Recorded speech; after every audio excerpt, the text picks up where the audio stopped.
The night before the battle was colder than anyone expected. Campfires flickered across the narrow plain, their flames bending under the coastal wind. Shadows of soldiers stretched and twisted against the rocks, looking less like men and more like ghosts waiting to be claimed by the earth. Somewhere in the darkness, horses stamped nervously, metal creaked. Men whispered prayers in languages from every corner of the known world.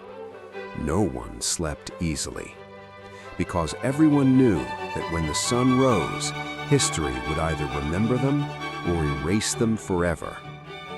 The year was 333 BC. In a confined strip of land near the Mediterranean coast, not far from the town of Issus, two armies prepared to collide in what would become known as the Battle of Issus, a battle that would decide the fate of empires. On one side stood the Persian army, vast and terrifying in reputation. For generations, Persia had ruled the world. Its banners had flown over Egypt, Mesopotamia, Anatolia, and lands so distant most men could not even pronounce their names. To fight Persia was to fight history itself. At the heart of this empire stood Darius III, the King of Kings, a ruler whose authority was believed to be divinely sanctioned.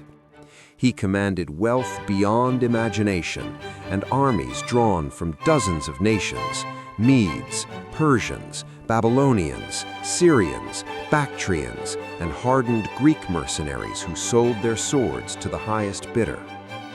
Facing him was a force far smaller, far poorer, and far younger.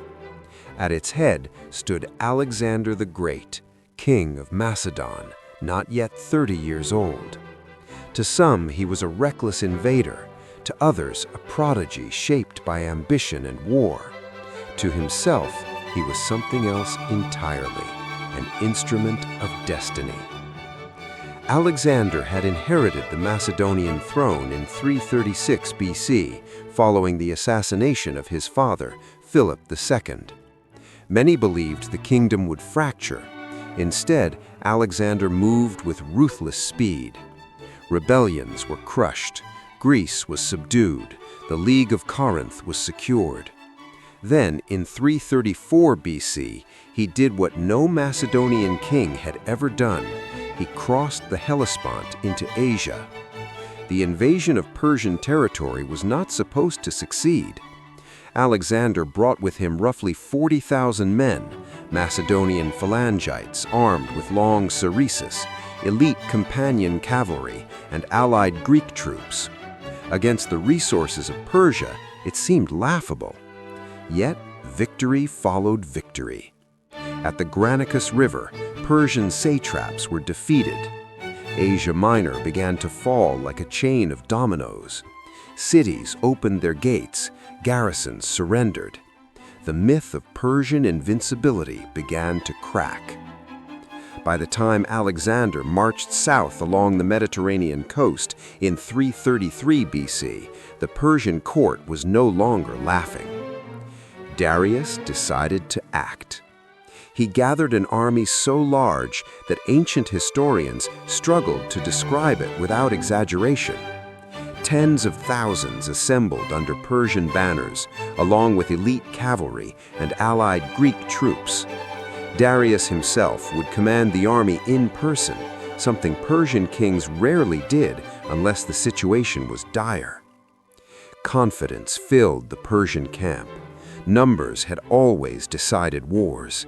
No invader had ever survived a direct confrontation with the full strength of the Persian Empire. Alexander, meanwhile, advanced cautiously.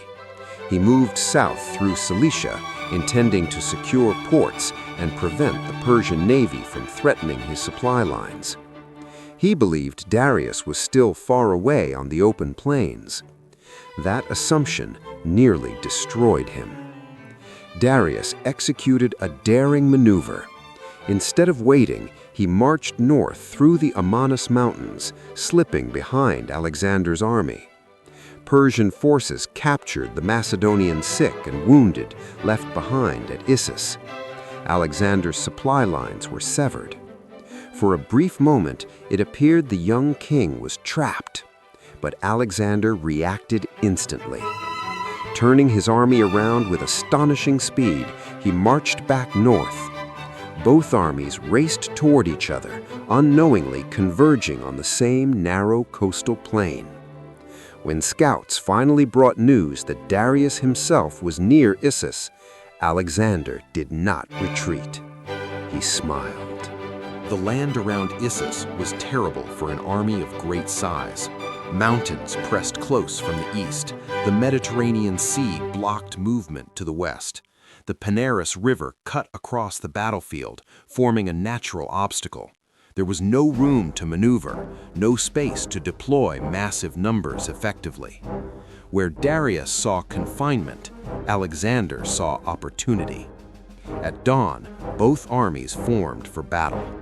Darius positioned himself at the center of the Persian line, elevated slightly, surrounded by royal guards and elite infantry. Greek mercenaries stood near the river, tasked with holding the Macedonian phalanx. Persian cavalry massed on the flanks, confident they could overwhelm Alexander's wings. Alexander arranged his forces with precision. The phalanx formed the center, sarissas leveled forward like a forest of iron. On the left, Parmenion prepared to face Persian cavalry. On the right stood Alexander himself, leading the companion cavalry, exactly where danger would be greatest. The air was tense. The sound of the sea mixed with the clatter of armor. Men stared across the river at enemies they might never see again after this day. Then the signal was given. Persian archers loosed their arrows.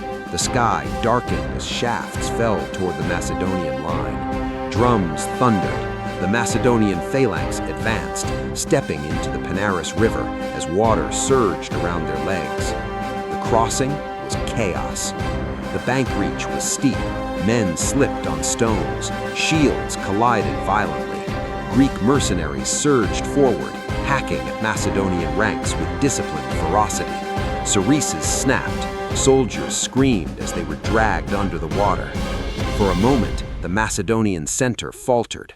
Persian forces pressed hard, driving the phalanx back toward the river. Blood stained the water red. Shouts of triumph rose from the Persian line. It was the moment Darius had waited for. But Alexander was watching. From the right wing, he saw the Persian center stretch and weaken. He saw a gap forming, subtle but fatal. Without hesitation, he gave the order. The companion cavalry charged. Like a thunderbolt, they smashed into the Persian line. Lances punched through armor. The shock of the impact rippled across the battlefield. Alexander rode at the front, his armor gleaming, his presence unmistakable. He did not aim for the flanks, he aimed for Darius himself. The distance between the two kings closed rapidly. Persian guards fought desperately, but momentum favored the Macedonians. The sound was unbearable, metal on metal, horses screaming, men dying beneath hooves. Darius saw Alexander coming. The young king's eyes were fixed on him, unblinking, unstoppable. For a heartbeat, the fate of the Persian Empire hung in the balance. Then Darius turned. His chariot wheeled away from the charge. Whether it was fear, caution, or simple survival instinct, no one would ever know. But the effect was immediate and devastating. Seeing their king flee, Persian soldiers lost heart. Shouts of alarm spread through the ranks. Formation dissolved. Units began to retreat. Retreat turned into panic. Panic turned into rout. The largest army in the world collapsed. Alexander pressed the attack relentlessly. Persian troops were cut down as they fled. Cavalry scattered. Infantry threw away weapons to run faster. The narrow terrain that had limited Persian numbers now trapped them in chaos. By sunset, the field belonged to Macedon. The casualties were enormous.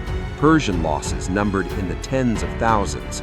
Macedonian losses were comparatively light, though the riverbanks were littered with the dead from both sides. Darius escaped, but at a terrible cost. His camp was captured, his treasure seized. Most shockingly, his mother, wife, and children were taken prisoner.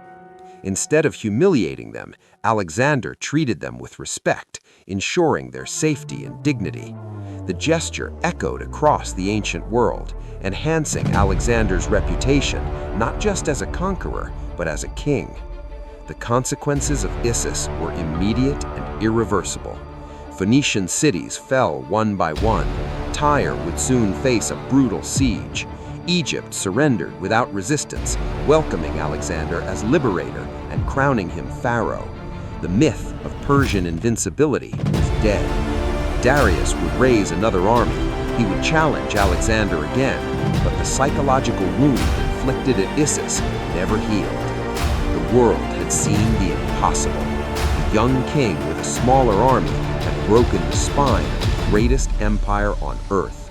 On that narrow plain by the Panaris River, power changed hands. And from that day forward, history would no longer ask whether Alexander could conquer the world, only how far he would go.